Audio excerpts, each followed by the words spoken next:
एक आदमी था जो जो सोने का खान था, जिसके पास सोने का खान था। वो सोना निकालने की बहुत कोशिश किया, बड़ी-बड़ी मशीनें ले आए, उसमें इन्वेस्टमेंट की, लगा रहा। महीनों लगे रहने के बाद, अपना समय देने के बाद जब सोना उसे नहीं मिला, उस खदान से सोना प्राप्त नहीं हुआ, तो उसने सारी मशीनें कबाड़ के भाव में बेच दी, किसी और काम पे निकल पड़ा।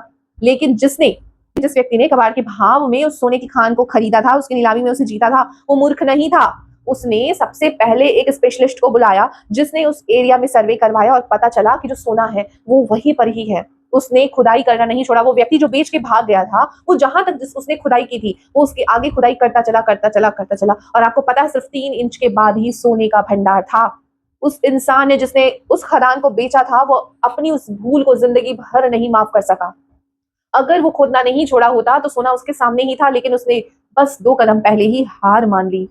लेकिन उसने अपनी इस नाकामयाबी, इस असफलता से मिली सीख को कभी नहीं भूला। उसके बाद उसने जो नेक्स्ट काम किया, उसमें वो आज इस दुनिया का बादशाह है। अगर आप जानना चाहते हैं तो कमेंट करें। चलिए, आपकी क्यूरियोसिटी को नहीं बढ़ाते हुए मैं बताती हूँ कि वो एक बहुत बड़ी इंश्योरेंस कंपनी का मालिक है, और उसने जितने इंश्योरेंस बेचे हैं आज तक किसी ने नहीं बेचे। सो उस इंसान की उस सीख को कि हार नहीं मानना है, जो आपने लक्ष्य चुना है उसे हासिल किए बिना रुकना नहीं है। इस उद्देश्य के साथ आगे बढ़ें। सबसे पहले तो उद्देश्य चुनने में समझदारी दिखाएं। ऐसे ही रैंडमली किसी को देख कर कि उसने किया तो मैं ये कर लेता हूँ, ये चुनने का, ये चॉइस करने का बहुत गलत तरीका है। अपनी क्षमताओं के अनुसार चॉइस करें और आगे बढ़ें। बच्चों, इस सृष्टि में, इस दुनिया में, आपकी लाइफ में, जीवन में जो कुछ भी होता है वो आपकी चॉइसेस का ही नतीजा है। कुछ चीजें हैं जो आपके कंट्रोल के बाहर है, कि आपका जन्म कहाँ होगा, आपके पेरेंट्स कौन होंगे, लेकिन इसके बाद जो चीजें हैं वो आप ही कंट्रोल करते हैं। सब कुछ आपकी चॉइस में। आप आप चॉइस करेंगे, आप जो चीज चॉइस करेंगे उस अनुसार ही आपका जीवन होगा। अभी आप जिस भी परिस्थिति में हैं वो आपकी चॉइसेस का ही परिणाम है। और अगर आप ऐसा नहीं मानते तो आज से मानिए और सोच समझ कर चॉइस करें, क्योंकि वही है जो आपके भविष्य में, आपके जीवन में आने वाला है। आप जो भी चॉइस करेंगे उसके लिए मेहनत करें, वो आपको जरूर ही मिलेगा। ऐसा हो ही नहीं सकता कि अगर आप किसी चीज के लिए मेहनत कर रहे हैं, परिश्रम कर रहे हैं, अपना समय दे रहे हैं और रिजल्ट कुछ भी ना मिले। इम्पॉसिबल है। आपको जो भी पसंद है आप वो चुने। चॉइस यानी चुनाव। जो कुछ भी आपको चुनना है अपनी मर्जी से चुने, अपनी खुशी से चुने। जो चीज है आप उसे स्वीकार करें। अपना एक लक्ष्य बनाए, जो आपका सपना है वो चुने, जो आपका एक गोल है वो चुने, जो आपका इंटरेस्ट है उस अनुसार चुने। कोई जबरदस्ती नहीं है कि आपको कोई खेलना है तो क्रिकेट ही खेलना है, या फुटबॉल ही खेलना है, या टेनिस ही खेलना है, या बैडमिंटन ही खेलना है। एज यू विश, जो आपको पसंद है वो चुने। ऐसी कोई जबरदस्ती नहीं है कि आपको पढ़ना है तो पढ़ाई में यही फील्ड चुनना है, या मैथ से चुनना है, या बायो ही चुनना है, या आपको गवर्नमेंट जॉब ही करना है। कुछ भी चीज हो सकती है। आजकल करियर ऑप्शंस की कमी नहीं है। सो चॉइस ऑन योर ओन, खुद के हिसाब से, अपने इंटरेस्ट के अनुसार, अपने सपने के अनुसार आप अपना लक्ष्य चुनें और उसके लिए प्रयास जरूर करें। लेकिन उस चुनाव को करने के बाद बार बार अपना रास्ता चेंज करने की गलती ना करें। तो आपको ढूंढने कहीं और नहीं जाना है। लोग भगवान को ढूंढने निकलते हैं, वो आपके अंदर ही है। मीन्स मेरे कहने का अर्थ है, जानना है आपको खुद को। आप अपने आप को जाने कि एक्चुअल में आप चाहते क्या है, आप भविष्य में क्या बनना चाहते हैं, किस क्षेत्र में काम करना चाहते हैं। और ध्यान रखें, जीवन का उद्देश्य सिर्फ एक नौकरी पाना नहीं होता है, उससे कहीं बड़ा होता है आपका उद्देश्य। आपके उद्देश्य में किसी का भला जरूर शामिल होना चाहिए। आप कुछ ऐसा काम जरूर करें जिसमें आपका भला होने के साथ सामने वाले का भला अवश्य शामिल हो, फिर आप असफल हो ही नहीं सकते। बस जरूरत है लगातार प्रयास करिए। कल मैंने आपको ये प्रश्न सॉल्व करके देखने को कहा था कि 1 सेकंड 1 घंटे का कितना दशमलव है। आपको अंश और हर में डिजिट को रखने में परेशानी होती होगी, तो ये एक बेहतरीन उदाहरण है उसे आपको समझने के लिए। 1 सेकंड 1 घंटे का, जिसमें का जो का होता है वो जिसके साथ जुड़ा होता है वो होता है हर में।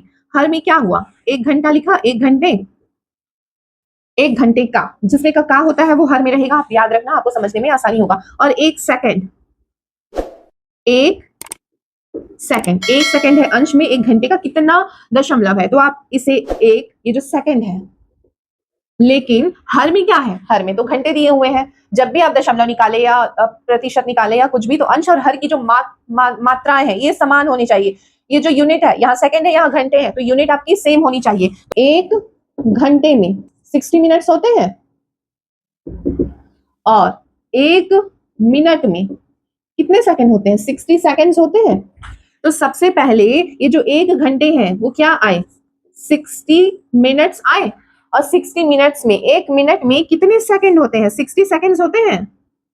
तो अब ये यूनिट सेकंड और सेकंड समान है, तब आप यहाँ पे दशमलव निकाल सकते हैं। तो क्या आएगा, आपको यहाँ क्या मिलेगा, 1/6 गुणित 6, 36,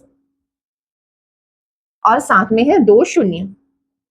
हमने है 1/36, और इसे कैसे सॉल्व करेंगे, तो सबसे पहले आप इसे इस तरीके से लिखें, 1/36 गुणित 100। यहाँ पे सॉल्व करने से पहले मैं सबसे पहले 1/36 का क्या आंसर आएगा वो निकाल के बताती हूँ। तो सबसे पहले इस 1/36 को सॉल्व करो। ये जो बटे में 100 है उसे अभी ध्यान मत दें। 1/36, तो इस 1 को 36 से भाग देना है। तो सबसे पहले दशमलव, दशमलव से यहाँ एक शून्य लगा दिए, तब भी ये 10 36 से छोटा है, तो एक और शून्य लगा दिए, तो आपको 100 मिला।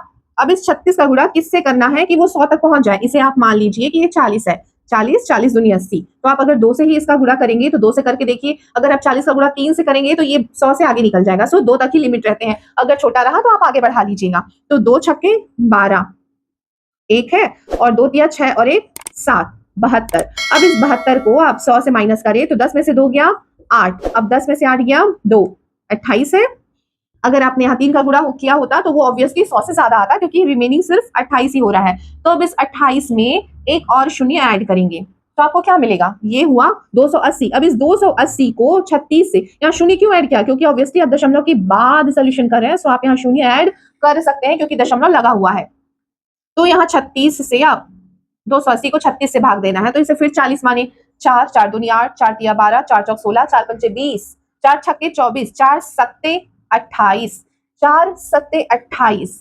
40 जो 36 से हमने बहुत थोड़ा सा बड़ा ही लिया है, तो आप 7 का मल्टीप्लाई करके देख सकते हैं। अगर ये 280 से बाहर जाएगा तो आप कम कर लेना, लेकिन आप 7 लिख सकते हैं क्योंकि 40 नहीं, उससे थोड़ा कम है, सो वो 280 को क्रॉस नहीं करेगा। तो 7 छक्के 42, 2 और 2 यहाँ लिखा, 4 बचा है। 7 तिया 21, 22 23 24 25, कितना बचा, 10 में से 2 गया 8, और 8 में से 6 गया 2, 28। यहां भी आपको 28 मिला था, यहां भी आपको 28 मिला। तो आपको समझ में आ रहा है। इसके बाद आप बार बार सॉल्व करेंगे, आपको 7 7 7 7 7 ये अनगिनत मिलता ही जाएगा। तो आप 1/36 से 1/36 1/36 आपको 1/36 का वैल्यू क्या मिला, 0.027, जिसमें 7 के ऊपर लगा है बार, क्योंकि 7 बार बार रिपीट होगा। सो आपको यहाँ 0.027,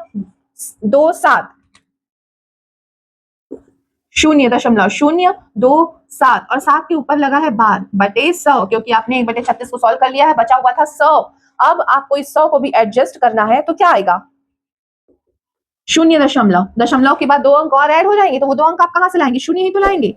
1 शून्य 2 शून्य ऐड कर दिया, और 1 शून्य पहले से ही है, 2 7। तो इसका आंसर अभी तक आपको ये मिला।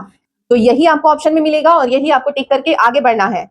तो इस प्रश्न का 1 सेकंड 1 घंटे का कितना दशमलव है, मैंने इसमें आपको सॉल्व करके बताया। साथ ही आपको ये भी पता चला कि 1 घंटे का तो का जहां पर भी है वो हर में होता है, और इस तरीके के जो भाग होते हैं जो दिखने में कठिन होते हैं उसको आपको कैसे सॉल्व करना है। जो जिससे भाग दे रहे हैं वो 36 है, तो उसको आप अप्रॉक्स 40 मान सकते हैं। तो इस तरीके से ये सब सॉल्व होते हैं और यही आपको आंसर मिला। लेकिन मैंने आपको बताया था कि ऑप्शन में 2.7 ऐसा भी बोल सकता है, यहाँ जरूरत नहीं है। मैं आपको एक्स्ट्रा हमेशा देने की कोशिश करती हूँ और वही एक्स्ट्रा दे रही हूँ कि अगर यहाँ पे आपको दशमलव को 2 के बगल में ले जाना है तो आप क्या करेंगे, कितने के बाद ले जा रहे हैं, 1 2 3 4, 4 अंक के बाद ले जा रहे हैं, तो आप उसे क्या लिखेंगे, 2.7 के ऊपर बार गुणित 10 की घात ऋण 4।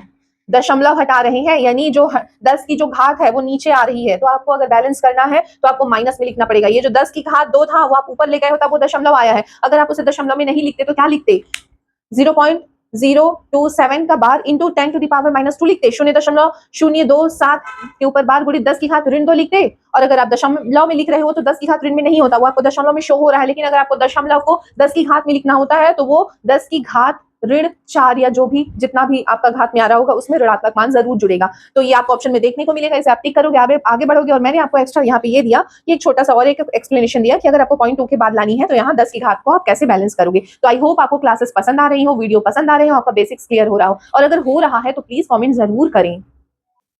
तो आपने एक लेंथी क्वेश्चन सॉल्व कर लिया है, अब आपके सामने है एक बहुत इजी 10 मिनट। 1 घंटे का कितना भाग है, जो 10 मिनट है उसके बारे में पूछ रहा है। कितने का, 1 घंटे का, 1 घंटे का कितना भाग है, जितने का पूछा जाता है वो हर में रहेगा, अभी मैंने आपको बताया था। तो यूनिट को आपको सेम करना है, ऊपर में मिनट है नीचे में घंटे हैं, तो 10 ये जो मिनट में है नीचे भी आपको मिनट में ही लाना है। 1 घंटे में कितने मिनट होते हैं, 60 मिनट होते हैं। यूनिट सेम हो गए, यहाँ अंश में भी मिनट हर में भी मिनट, आगे आप सिर्फ सॉल्व करेंगे। तो 10 छक्के 60, 10 6 60 1/6 इस प्रश्न का आंसर। आपने अभी इतना लेंदी प्रश्न किया था, उसके सामने ये प्रश्न बहुत इजी है। 1/6 इस प्रश्न का उत्तर है। तो बच्चों अगला प्रश्न ये है, 3 घंटे 15 मिनट को 5 घंटे के भिन्न के रूप में दर्शाएं, और ये मैं नहीं आप सॉल्व करके लाएंगे इसका आंसर आज की वीडियो के कमेंट बॉक्स में। मैं देखना चाहूंगी कि आप में से कितने लोग ने इसका आंसर दे दिया है। अगर किसी से नहीं बनेगा तो कल मैं एक्सप्लेन करूंगी, लेकिन मैंने आपको शुरू से कहा कॉपी पेन लेके बैठे, तो आई होप आप प्रैक्टिस करते हुए साथ में इसे लिखते चल रहे हैं, तभी आपके काम आएगा। अन्यथा आप इसे देख रहे हैं और भूल जाएंगे, कोई वैल्यू आपके लाइफ में ऐड नहीं होगी।